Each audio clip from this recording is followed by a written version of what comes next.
This meeting is being recorded.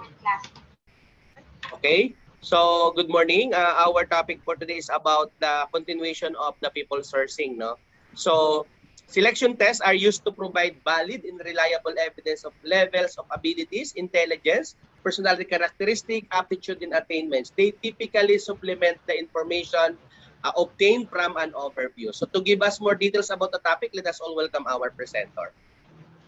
Go ahead, ma'am.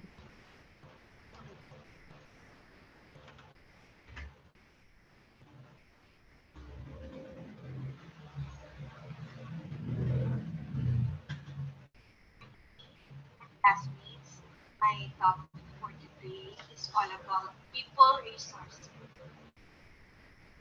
So my topic for today was divided into 5 discussions, which are the selection test, talent management, career management, introduction to the organization, and release from the organization. Selection tests used to provide valid and reliable evidence of level of abilities, intelligence, personality characteristics, aptitudes, and attainments. There are two broad categories of selection tests. Number one is measure of typical performance, such as personality inventories that do not have the right or wrong answers. And number two is the measures of maximum performance or how well people can do things. Psychological test. Psychological tests use systematic, standardized procedures to measure differences in individual characteristics such as intelligence and personality. They are often referred as psychometric tests, which literally mean mental measurement. So, yung mga HR, may mga test silang ginagawa for selection purposes to measure intelligence, ability, and personality. Ito yung intelligence test, ability test, and personality test. Intelligence test measure a range of mental abilities which enable a person to succeed at a variety of intellectual tasks using the faculties of abstract thinking and reasoning. So, si intelligence test, um, pwede din siyang tawagin general intelligence or general mental ability or GMA test. Intelligence intelligence tests contain questions, problems, and tasks. The outcome of the intelligence test may sometimes be recorded as intelligence quotient. Ability test. Ability tests establish what people are capable of knowing or doing. Although the term can refer primarily to reasoning ability, the British Psychological Society 2007 refers to ability tests as measuring the capacity for verbal reasoning, numerical reasoning, spatial reasoning, and mechanical reasoning. Personality test. Personality tests used to assess personality, make predictions about their likely behavior in a role. Madami tayong different theories about personality. Kaya madami ding types ng personality test, including self-report personality questionnaire. One of the most generally accepted ways of classifying personality is the five-factor model, which defines the following big key personality characteristics.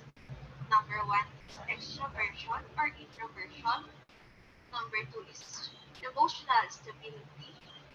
Number three is agreeableness. Four is conscientiousness.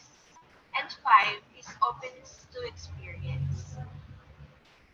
Aptitude tests are job-specific tests designed to predict the potential an individual has to perform tasks within a job.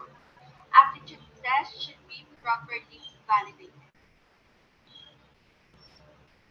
A good test is one that provides valid data which enable reliable predictions of behavior or performance to be made, and therefore assist in the process of making objective and reasoned decisions when selecting people for jobs. Characteristics of a good test. It is a sensitive measuring instrument that discriminates well between subjects.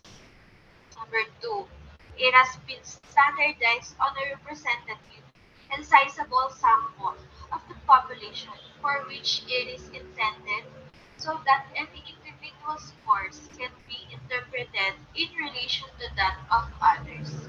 Number three, it is reliable in the sense that it always measures the same thing.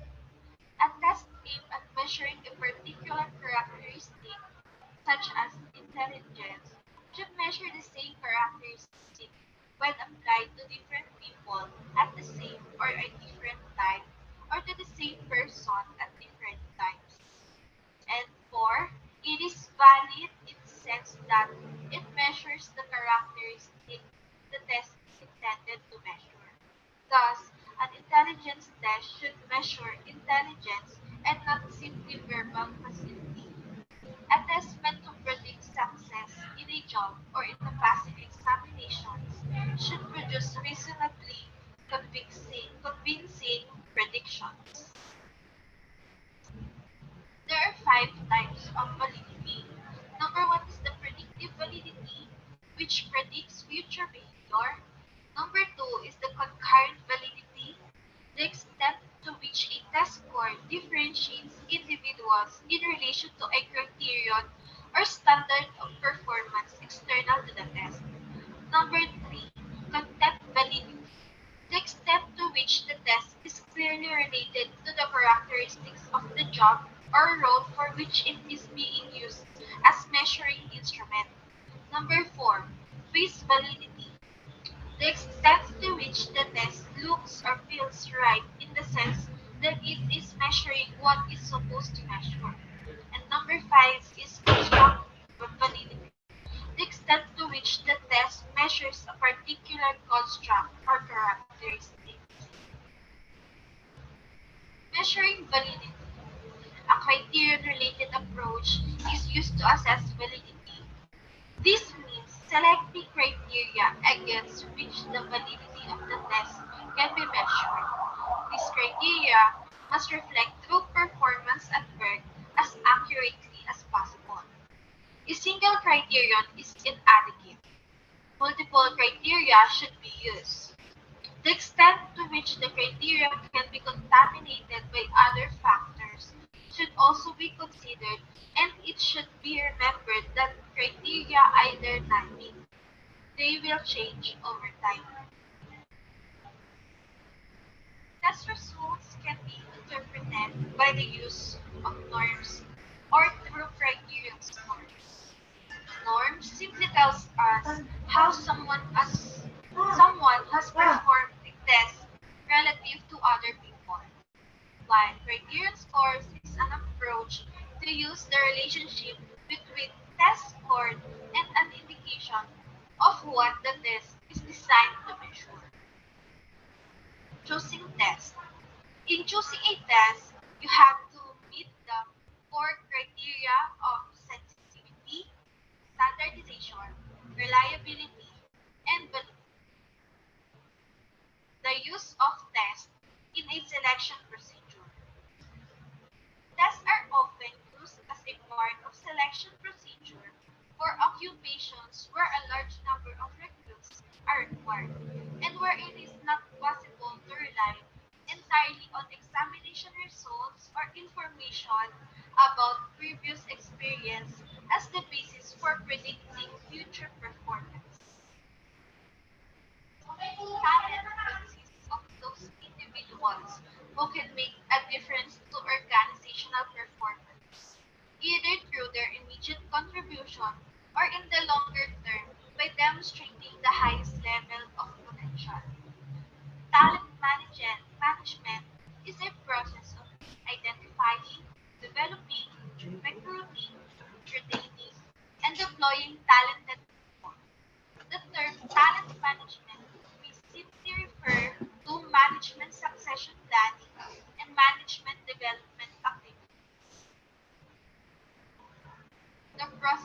talent management. Talent management starts with the business strategy and what it signifies in terms of talented people required by the organization. Ultimately, the aim is to develop and maintain a pool of talented people. Resourcing strategy. The business plan provides the basis for human resource planning, which defines human capital requirements and leads to attraction and retention policies and programs for internal resources. Attraction and retention policies and programs. Describe the approach to ensuring that the organization both gets and keeps the talent it needs. Attraction policies lead to programs for external resourcing. Retention policies are designed to ensure that people remain as committed members of the organization. Talent audit. A talent audit identifies those with potential and provides the basis for career plans and development, ensuring that talented people have the sequence of experience supplemented by coaching and learning programs that will fit them to carry out more demanding roles in the future. Role design. Ensuring that roles provide the responsibility, challenge, and autonomy required to create role engagement and motivation. It also means taking steps to ensure that people have the opportunity and are given the encouragement to learn and develop in their roles. Talent relationship management is the process of building effective relationships with people in their roles. It is concerned generally with creating a great place to work, but in particular, it is about treating individual employees fairly, recognizing their value, giving them a voice, and providing opportunities for growth. Performance management provide a means of building relationships with people, identifying talent and potential, planning learning and development activities, and making the most of the talent possessed by the organization. Learning and development. Learning and development policies and programs are essential components in the process of talent management, ensuring that people acquire and enhance the skills and competencies they need. Management succession planning. Management succession planning takes place to ensure that, as far as possible, the organization has the manager it requires to meet future business needs. Career management, concerned with the provision of opportunities for people to develop their abilities and their careers in order to ensure that the organization has the flow of talent it needs and to satisfy their own aspirants. A talent management strategy consists of a view on how the processes described above should mesh together with an overall objective to acquire and nurture talent wherever it is and wherever it is needed by using a number of interdependent policies and practices. Talent management is the notion of bundling in action. The aims of talent management is to define who the talent management program should cover, to define what is meant by talent in terms of competencies and potential, to define future talent requirements of the organization, develop organization as an employer of choice, a great place to work, use selection and requirement and recruitment procedures that ensure that good quality people are recruited who are likely to thrive in the organization and stay with it for a reasonable length of time. Design jobs and develop roles that give people opportunities to apply and grow their skills and provide them with the autonomy, interest, and challenge. provide talented staff with opportunities for career development and growth,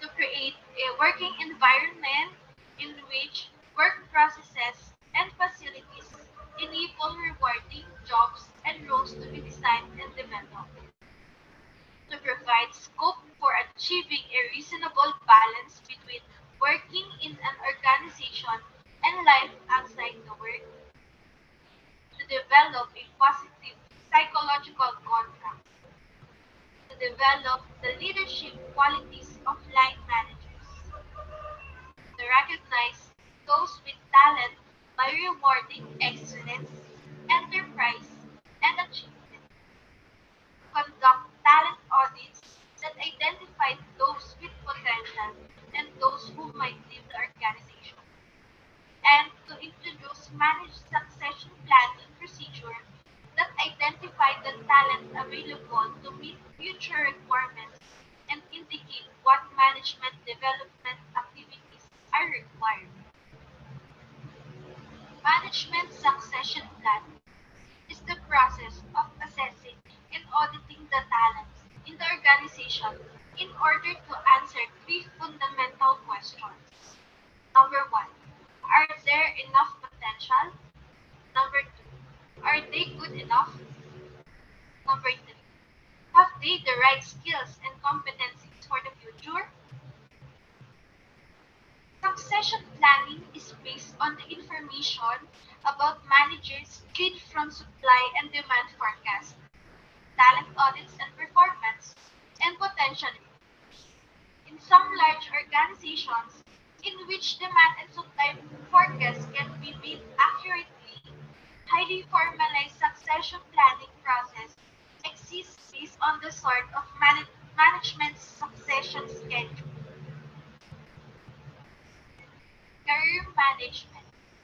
The aim of career management is to meet the objectives of its talent management policies, which are to ensure that there is a talent flow that creates and maintains the required talent pool.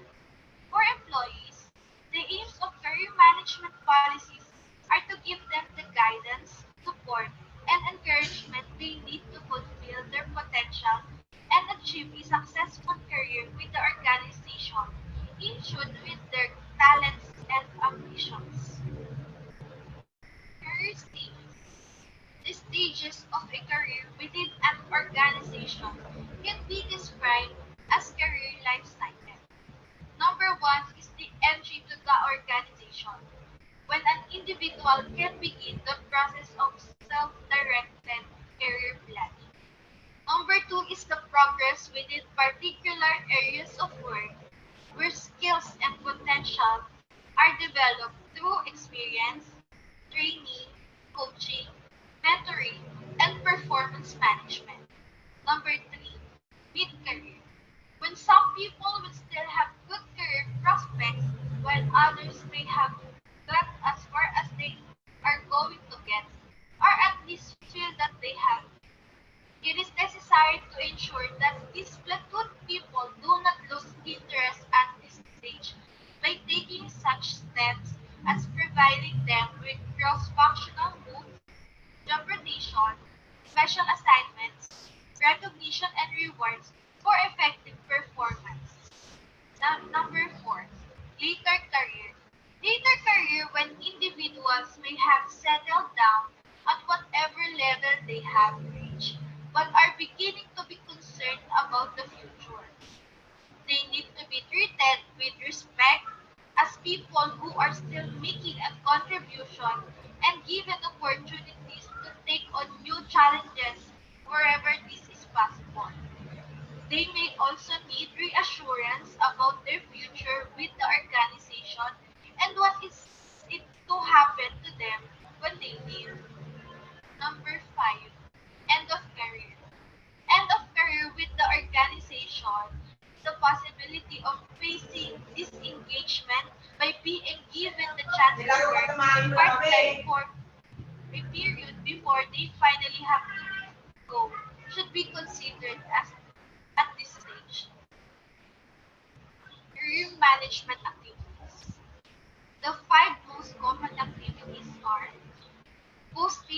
regarding internal job openings. Number two, formal education as a part of career development. Number three, performance appraisal as a basis for career planning. Number four, career counseling by managers. Number five, lateral moves to create cross-functional experience. Career management policy. The organization needs to decide on the extent to which it makes or buys talented people. It also needs policies on talent audits and performance and potential assessment. Self-managed careers. The organization may need to manage career as part of its talent management and manage succession programs, and can provide support and guidance to people with potential. Ultimately, however, it is up to individuals to manage their own careers within and beyond their present organization. Introduction to the organization. Induction. Induction is the process of receiving and welcoming employees when they first join a company and giving them the basic information they need to settle down quickly and happily and start work. Induction is important because it reduces the cost of inconvenience of early leavers. Employees are far more likely to resign during the initial month after joining the organization. First impressions are important, as is the impact of the first 4 weeks of employment. Such early resignation cause disruption and create recurrent costs such as the cost of obtaining replacements, induction costs, training and the cost of lower productivity from new starters, and the costs arising from the gaps that occur before a leaver is replaced. Aims of induction. To smooth the preliminary stages when everything is likely to be strange and unfamiliar to the starter. Number two, establish quickly and favorable attitude to the organization in the mind of new employees so that they are more likely to stay. Number three, obtain effective output from the new employee in the shortest possible time. Number four, reduce the likelihood of the employee leaving quick. Reception. Reception ensures that the first contacts are friendly and helpful.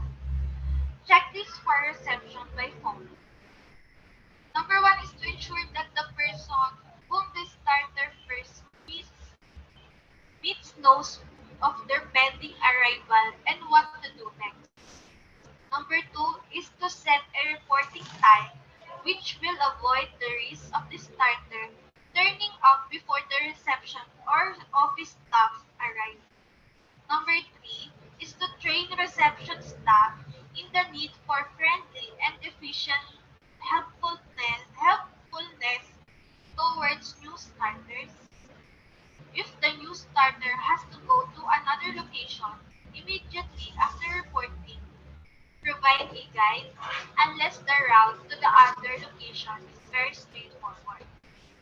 And last is avoid keeping the new starter waiting. Steady, unhurried, guided activity is an excellent antidote to the first day nerves.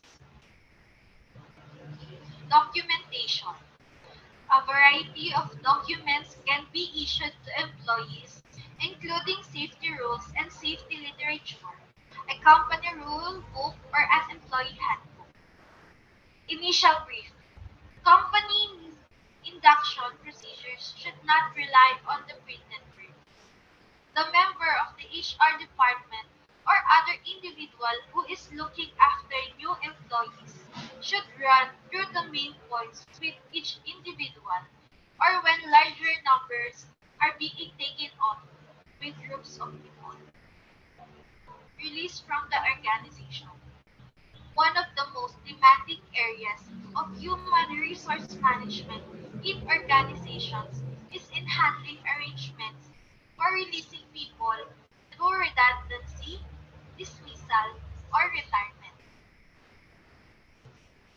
Redundancy takes place when the organization as a whole is going through a downsizing exercise, when structural changes are being made following mergers and acquisitions, and when individual jobs are no longer needed. Dismissal takes place when an employer terminates the employment of someone with or without notice.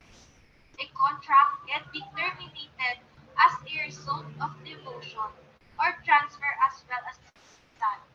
People can constructively dismiss if they resign because of their employer's unreasonable behavior. Dismissal should be handled in accordance with the principles of natural justice, which are individuals should know the standards of performance they are expected to meet and the rules to which they are expected to conform.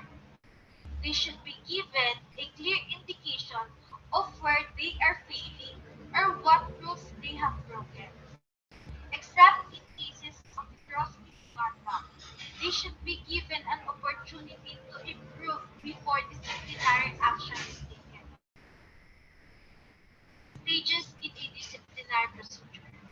Number one is an informal discussion on the problem.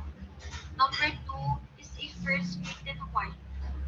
Number three is a final written warning. And last is a dismissal or action short of dismissal, such as loss of pay or demotion. If an employee faces serious disciplinary action, such as dismissal, the minimum statutory procedure should be followed. Step 1. A written note to the employee setting out the allegation and the basis for it. Step 2. A meeting to consider and discuss the situation. Number 3. A right of appeal, including an appeal. Employees should be reminded of their right to be accompanied by a colleague or employee representative in disciplinary hearings. Retirement is a major change and should be prepared for. Retirement policies need to specify when people are due to retire, the circumstances, if any, in which they can work beyond their normal retirement date, the provision of pre-retirement training on such matter as finance, insurance, state pension rights, and other benefits, health, working either for money or for a voluntary organization, and source of advice and help. The provision of advice to people about to retire. That ends my presentation, and thank you all for listening. Okay. So the selection test, of course, we have different types of tests, right? So we have the intelligence, ability, personality, and aptitude. So it has been standardized on representative and sizable sample of the population for which it is intended. So it is reliable in the sense that it is always measuring the same thing. So it is valid in the sense that the test is intended to measure. So we have the 5 types of validity. We have predictive, concurrent, content, phase, and construct.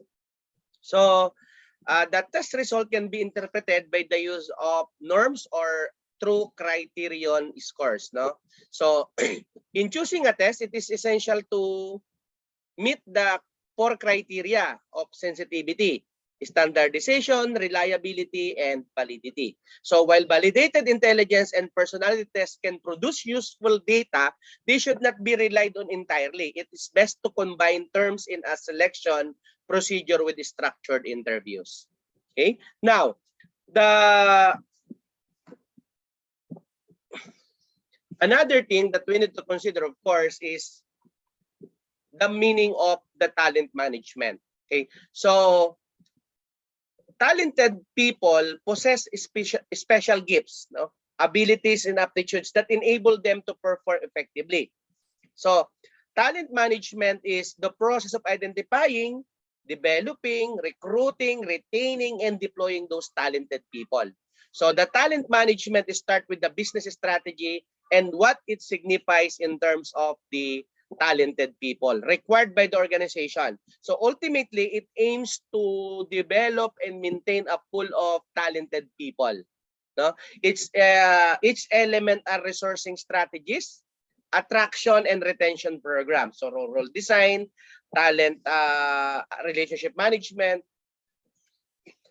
performance management, learning and development, management succession planning, and career management. So a talent management strategy consists of a view on how the process described above should mesh, no, together with an overall objective to acquire and nurture talent, whether it is and whether it is needed by using a number of interdependent policies and practices. So talent management is the notion of bundling in actions.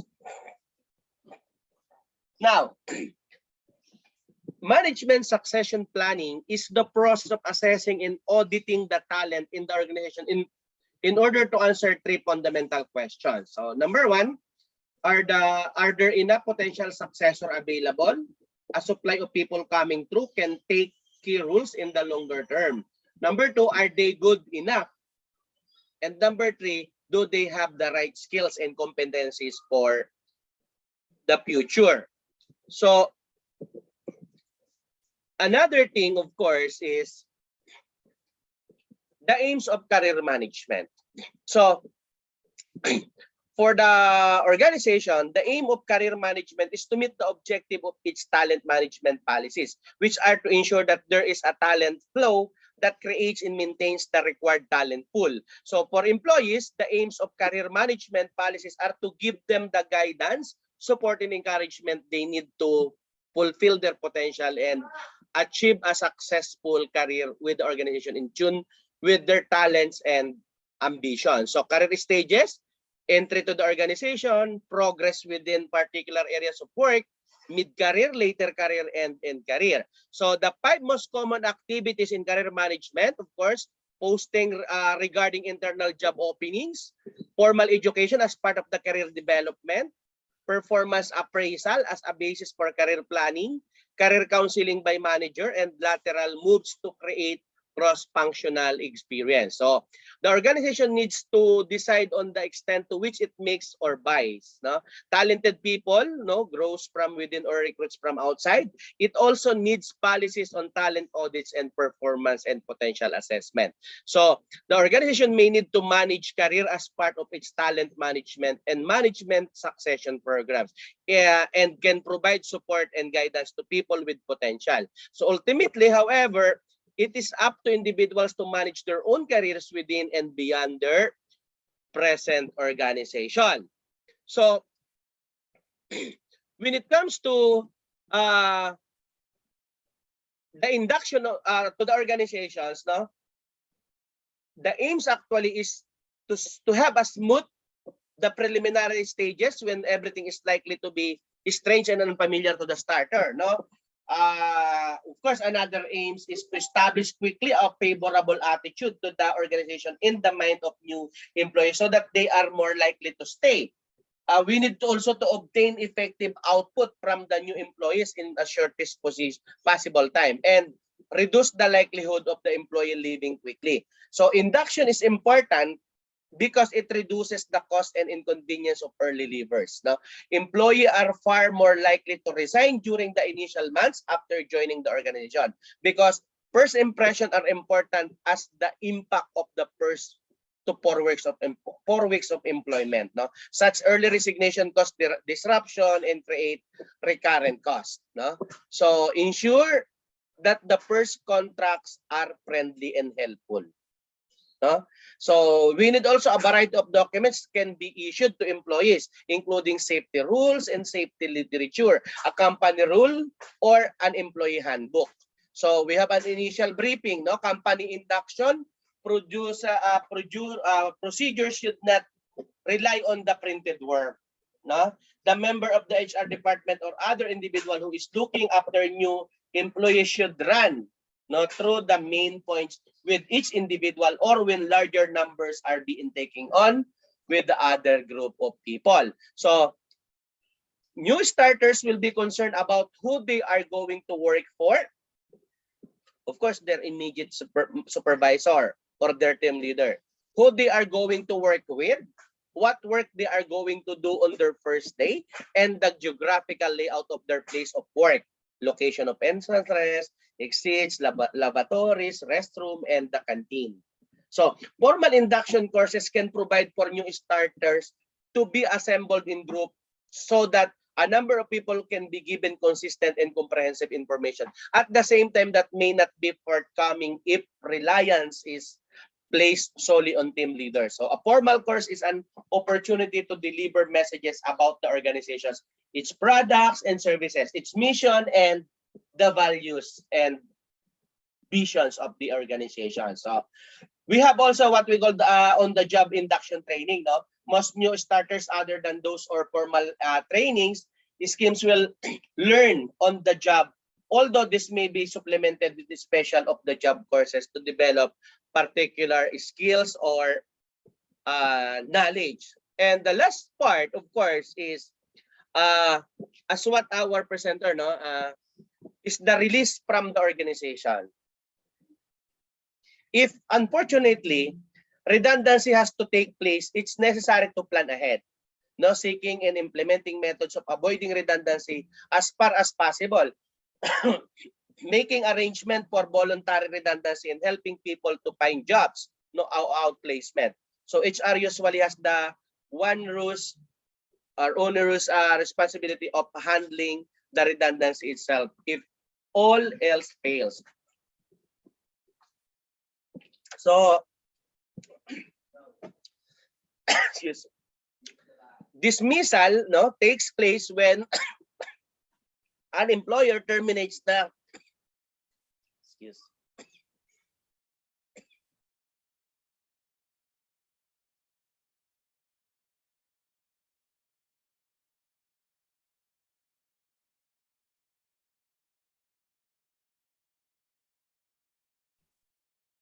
okay, so sorry. So again, dismissal takes place when an employer terminates the employment of someone with or without notice, no? So a contract can be terminated as a result of demotion